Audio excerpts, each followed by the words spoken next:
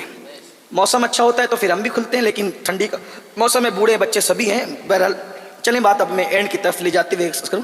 مولا علی جنگ کے ماحول میں ہیں، جنگ کی مصروفیت ہے۔ اور جنگ کی مصروفیت میں اتنے بیزی ہو گئے، ظاہر سی بات ہے جنگ کی مصروفیت کوئی معمولی تو نہیں ہوتی نا، جنگ کی مصروفیت اور پھر مولا علی جنگجو آدمی، بہادر آدمی، ایسا بہادر کہ میرے آقا نے کہا لا فتح الا علی، سبحان اللہ، لا سیف الا ذوالفقار، سبحان علی کی اللہ، طرح بہادر کوئی جوان نہیں ہے اور ذوالفقار کی طرح کوئی تلوار نہیں، بے شک بے جس شک، کی تلوار کی نبی جو ہے وہ سبحان اللہ تعریف کرے، اور جس کی بہادری کی پھر وہ بہادر تو پھر اتنے بہادر تھے مولا مشکل کشا، اتنے بہادر کہ اللہ اکبر۔ مولا مشکل کشا کا حال یہ کہ اگر کسی کے پیر پر پیر رکھ دے ہٹا نہیں سکتا بندہ، اللہ، بڑے بہادر تھے، بڑی بہادری تھی، اللہ نے بہت بہادری تھی، اتنے بہادر تھے مولا مشکل کشا پاک کہ 70 لوگ جس وزن کو نہ اٹھا سکتے تھے مولا کائنات اس کو ایک ہاتھ میں اکھاڑ لیتے، سبحان اللہ، اکھاڑا پھینکا، بہادری ان کا اپنا انداز تھا، اتنے بہادر تھے کہ جس کو جہنم تک پہنچاتے تھے ٹیڑھا ترچھا نہیں کاٹتے تھے، وہ برابر کاٹتے، اللہ، اس میں بھی مولا علی حیدر، بہرحال تو مصروف رہے، اور مصروفیت میں تقریباً ہفتہ گزر گیا، ایک ہفتہ گزرا، اور ایک ہفتے کے بعد جب راحت ملی تو مولا پاک گھر میں آئے اور سکون سے بیٹھے، تو سیدہ سے پوچھا کہ 7 دن کی مصروفیات تھوڑی کم ہوئی ہے تو دل چاہتا ہے کہ آج کچھ کھائیں، آج کچھ کھائیں، کیا پکایا تم نے؟ سیدہ نے کہا کہ 7 دن ہے، 7 دن سے گھر میں اللہ کی برکت ہے۔ سبحان اللہ، جواب دیکھیں ذرا، اچھے باپوں کی اچھی تربیت ایسے جملے نکالتے ہیں، بے شک، جس کا بابا جانوروں کو بے مثال بنا دے، واہ، قصوہ اور یافور جہاں پہنچ کر مؤدب ہو جائیں، بے شک، اپنی شہزادی کی کیسی تربیت کی ہوگی، ہیں؟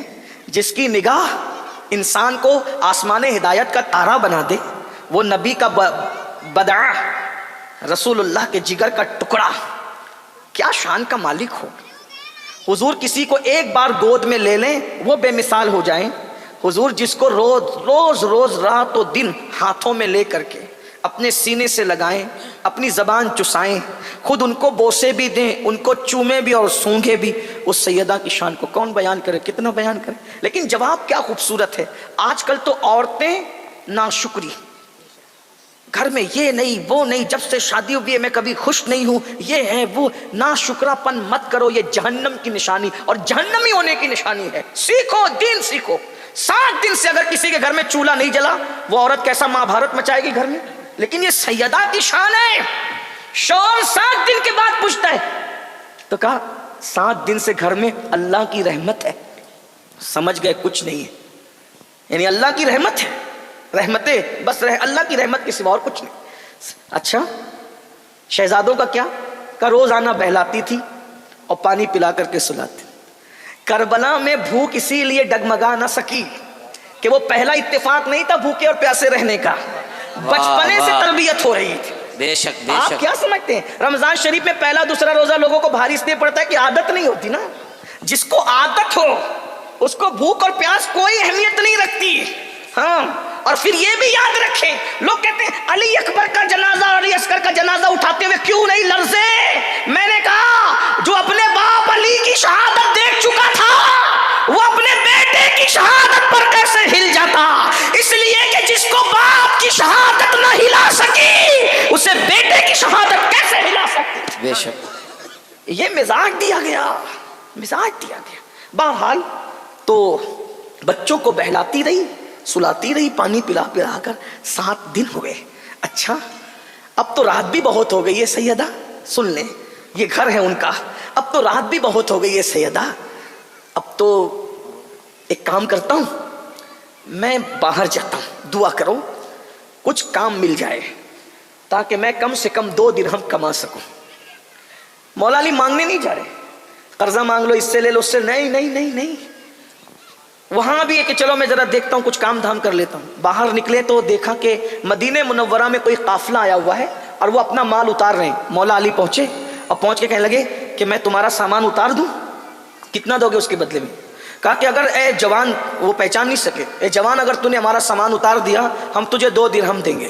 اچھا ٹھیک ہے، فٹافٹ سامان اتار دیا، اس میں گھنٹوں بیت گئے، اتنا سامان اتارا، 2 درہم انہوں نے دیا، 1 درہم کا کسی کے دروازے پر گئے دستک دی، اور 1 درہم کا آپ نے سامان خریدا، آٹا واٹا جو بھی تھا، اور 1 درہم الگ سے رکھ لیا